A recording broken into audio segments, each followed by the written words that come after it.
টাকার গুঁড়ো দুধ ও সুজি দিয়ে যে এত সুন্দর একটা রেসিপি তৈরি করা যায় তা কিন্তু ভিডিওটা কেউ না দেখলে বিশ্বাসই করবে না। হাতের সামনে মাত্র 5 মিনিট সময় থাকলে কিন্তু আপনারা এই রেসিপিটা তৈরি করে ফেলতে পারবেন। এটি বানানো যেমন সহজ, খেতে কিন্তু ঠিক তেমনই সুস্বাদু হয়। তাছাড়া বাচ্চাদেরকে যদি এই রেসিপিটি তৈরি করে দেওয়া যায় তাহলে কিন্তু বাচ্চারা খুব পছন্দ করবে আর বারবার রিকোয়েস্ট আসবে আপনার কাছে এই রেসিপিটি তৈরি করার জন্য। তো চলুন দেখে নেওয়া যাক আজকে আমার এই রেসিপিটি। তো ভিডিওটা শুরু থেকে শেষ পর্যন্ত দেখার জন্য আপনাদের কাছে আমার অনুরোধ রইল। সবার প্রথমে আমি এখানে নিয়ে নিয়েছি একটা মিক্সিং জার। এবার আমি এর মধ্যে দিয়ে দেব মেজারিং কাপের 1 কাপ পরিমাণে সুজি। পরিমাণ অনুযায়ী কিন্তু আমি এখানে 100 গ্রাম সুজি দিয়ে দিয়েছি। নমস্কার বন্ধুরা, রনিতাস ফুড প্লেসে আবারও একবার সকল বন্ধুকে আমি স্বাগত জানাই। আবারও হাজির হলাম আপনাদের সামনে কিন্তু নতুন একটি রেসিপির ভিডিও নিয়ে। এবার আমি এর মধ্যে দিয়ে দেব 4 টেবিল স্পুন পরিমাণে ময়দা ও দিয়ে দিচ্ছি আমি এর মধ্যে চিনি। চিনিটা অবশ্যই আপনারা আপনাদের টেস্ট অনুযায়ী দেবেন।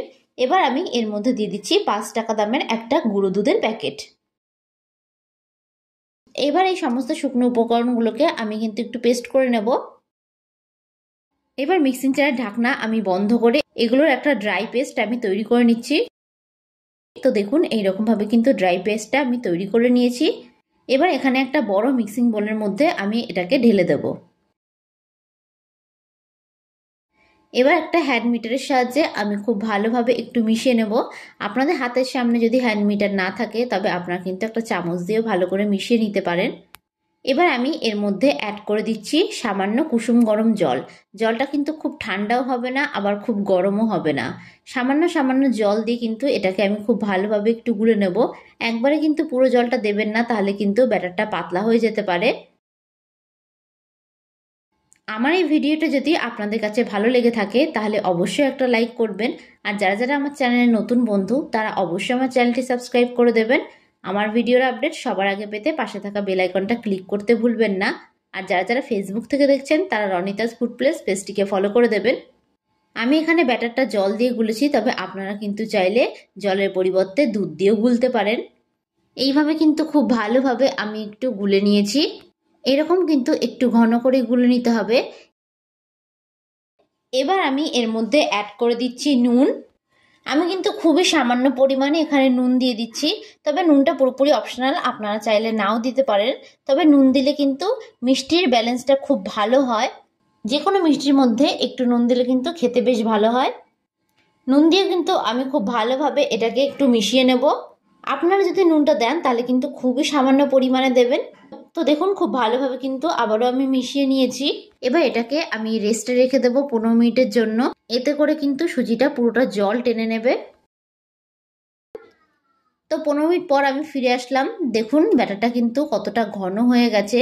এর মধ্যে যে জলটা ছিল সেটা কিন্তু সুজিটা টেনে নিয়েছে। তো সুজিটা কিন্তু কতটা ফুলেও উঠেছে। এই পর্যায়ে কিন্তু ব্যাটারটা একটু টাইট হয়ে গেছে, সেই জন্য আমি এখানে সামান্য একটু পরিমাণে জল অ্যাড করে দিচ্ছি। জলটা কিন্তু খুবই সামান্য দেবেন। আমি সবশেষে জলের পরিমাণটা আপনাদেরকে বলে দেব। এবার এটাকেও আমি খুব ভালোভাবে একটু মিশিয়ে নিচ্ছি।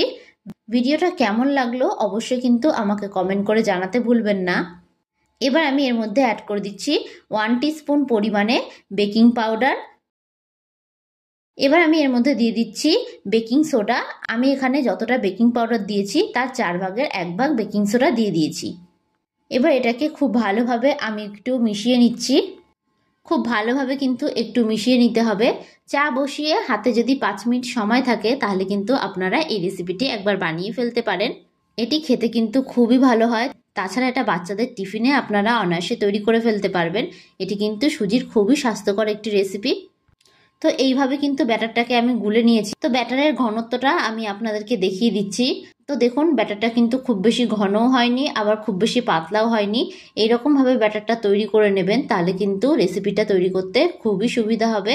আমি যেহেতু এখানে 1 কাপ পরিমাণে সুজি ও 4 টেবিল স্পুন ময়দা নিয়েছিলাম, সেই জন্য কিন্তু আমি এখানে 1.5 কাপ পরিমাণে জল দিয়ে দিয়েছি। তো ব্যাটারটাকে কিন্তু ঠিক এই রকম ভাবে একটু গুলে নেবেন। এবার অন্যদিকে আমি একটা আপ্পে প্যান বসিয়ে দিয়েছি। গ্যাসের ফ্লেমটাকে হাই রেখে প্যানটাকে আমি খুব ভালোভাবে একটু গরম করে নেব। প্যানটা কিন্তু খুব ভালোভাবে গরম হয়ে গেছে। এবার আমি এর মধ্যে একটা ব্রাশের সাহায্যে চারিদিকে একটু সাদা তেল ব্রাশ করে দেব। আপনাদের হাতের সামনে যদি ব্রাশ না থাকে তবে সেক্ষেত্রে আপনারা কাগজ অথবা একটা কাপড় দিয়েও প্যানের চারিদিকে তেলটাকে এইভাবে মাখিয়ে নিতে পারেন। তো প্যানটা কিন্তু খুব গরম হয়ে গেছে। এবার আমি গ্যাসের ফ্লেমটাকে লো করে দেব। এবার আগে থেকে যে সুজির ব্যাটারটা আমি গুলে রেখেছিলাম সেটা 1 হাতা পরিমাণে দিয়ে দেব। সমস্ত প্যানে কিন্তু আমি 1 হাতা পরিমাণে ব্যাটার দিয়ে দেব। আর একটু খালি রেখে কিন্তু ব্যাটারটা দেওয়ার চেষ্টা করবেন।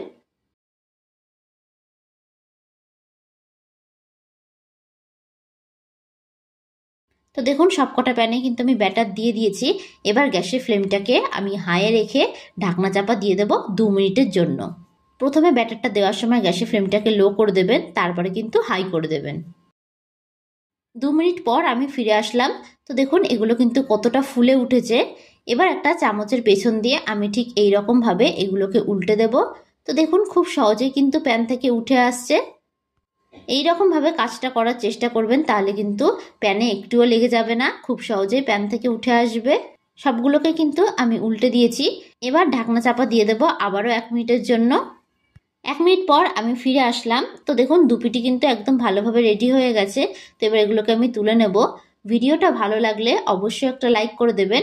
আর যারা যারা আমার চ্যানেলে নতুন বন্ধু তারা অবশ্যই আমার চ্যানেলটি সাবস্ক্রাইব করে দেবেন।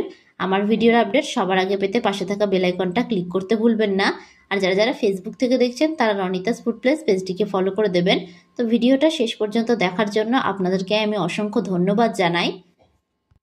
তো দেখুন খুব সুন্দরভাবে তৈরি হয়ে গেছে কিন্তু আমাদের সুজি দিয়ে এই রেসিপিটি। তো দেখুন এগুলি কতটা সফট ও নরম হয়েছে, আর ভেতর থেকেও কিন্তু পুরোপুরি সেদ্ধ হয়ে গেছে, একটুও কাঁচা নেই। এইভাবে রেসিপিটা তৈরি করবেন, তাহলে দেখবেন খেতে কিন্তু বেশ হয়। আর একবার খেলে কিন্তু বারবার খেতে মন চাইবে। বিশেষ করে বাচ্চারা কিন্তু এই রেসিপিটা খেতে বেশ পছন্দ করে। তো আপনাদের কাছে আমার রিকোয়েস্ট থাকলো এই রেসিপিটা একবার এইভাবে তৈরি করার জন্য।